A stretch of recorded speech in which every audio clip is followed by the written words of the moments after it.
ఆంధ్రప్రదేశ్లో కూడా మత రాజకీయాలకు తెగించేశారు.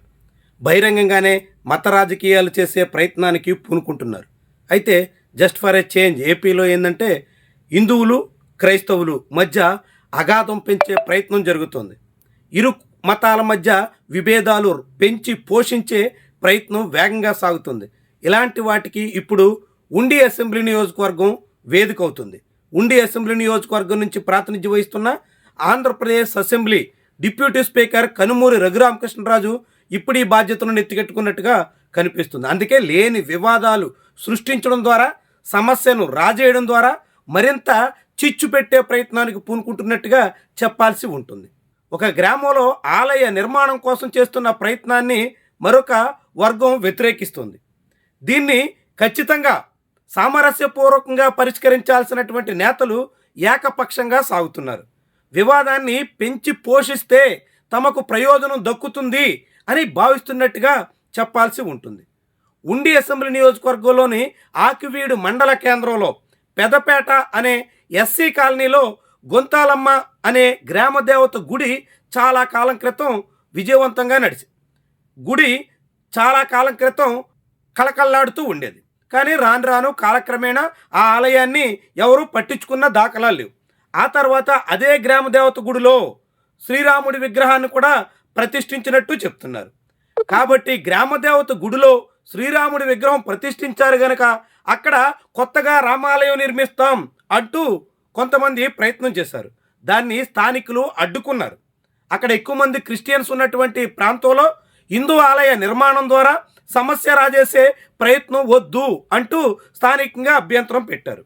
అలాంటి సమస్య వచ్చినప్పుడు అధికార యంత్రాంగం కానీ స్థానిక ఎమ్మెల్యేగా రఘురామకృష్ణరాజు కానీ సమస్య పరిష్కరించడానికి బదులుగా ఈ సమస్య మరింత పెంపొందిస్తే తమకు రాజకీయ ప్రయోజనం దక్కుతుందని ఆశించినట్టుగా కనిపిస్తోంది. అందుకు తగ్గట్టుగా సమస్య పరిష్కారానికి బదులుగా మరింత చిచ్చు రాజేసే యోచనకు దిగినట్టుగా చెప్పాల్సి ఉంటుంది. మార్చి నెల మొదటి వారంలో అదే ప్రాంతంలో ఆలయానికి శంకుస్థాపనకు వెళ్ళినప్పుడు చాలామంది అభ్యంతరం పెట్టారు. రఘురామకృష్ణరాజుతో వాగ్వివాదానికి దిగారు. ఆ సమయంలో రఘురామకృష్ణరాజు కూడా రెచ్చగొట్టేలా మాట్లాడారు. క్రిస్టియన్స్ అని చెప్తున్నారు కాబట్టి మీ క్యాస్ట్ సర్టిఫికెట్లు తీసుకురండి అంటూ అందులో హిందూ అని పేర్కొంటే మీరెవరు క్రిస్టియన్స్ కాదన్నట్టుగా రెచ్చగొట్టే ప్రయత్నానికి రఘురామకృష్ణరాజే దిగారు. దాంతో చాలా పెద్ద వివాదం నడిచింది. ఆ వివాదంలో రఘురామకృష్ణరాజు చివరికి అక్కడి నుంచి వచ్చారు. ఈరోజు శ్రీరామనవమి సందర్భంగా మరోసారి ఈ వివాదాన్ని రాజేసే ప్రయత్నానికి రఘురామకృష్ణరాజు పూనుకున్నారు. నిజానికి అక్కడ ఆలయం లేదు. అక్కడ శంకుస్థాపన చేసినటువంటి కేవలం ప్రాంతం మాత్రమే ఉంది.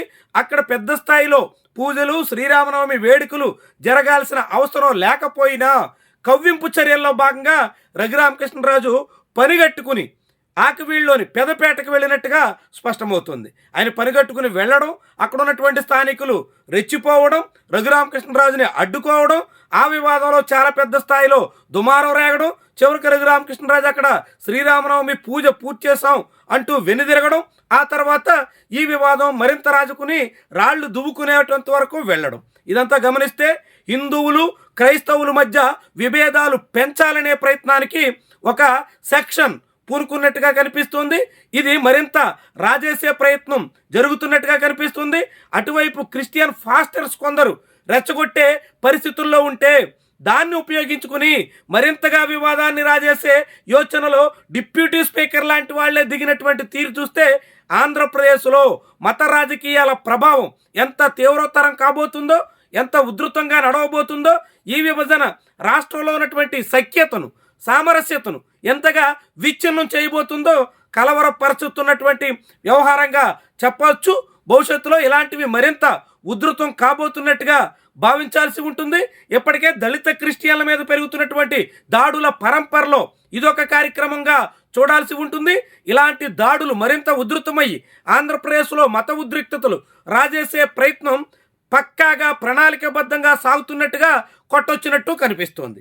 ఇలాంటి సమయంలో సామరస్యంగా సాగాల్సిన ఇరు వర్గాల్లోనూ కొంతమంది రెచ్చగొట్టే ప్రయత్నాలు చేయడం ద్వారా మొత్తం మత సామరస్యతకే చిచ్చు పెట్టే దిశలో అడుగులేస్తున్నారు అని మనమంతా భావించాల్సి ఉంటుంది.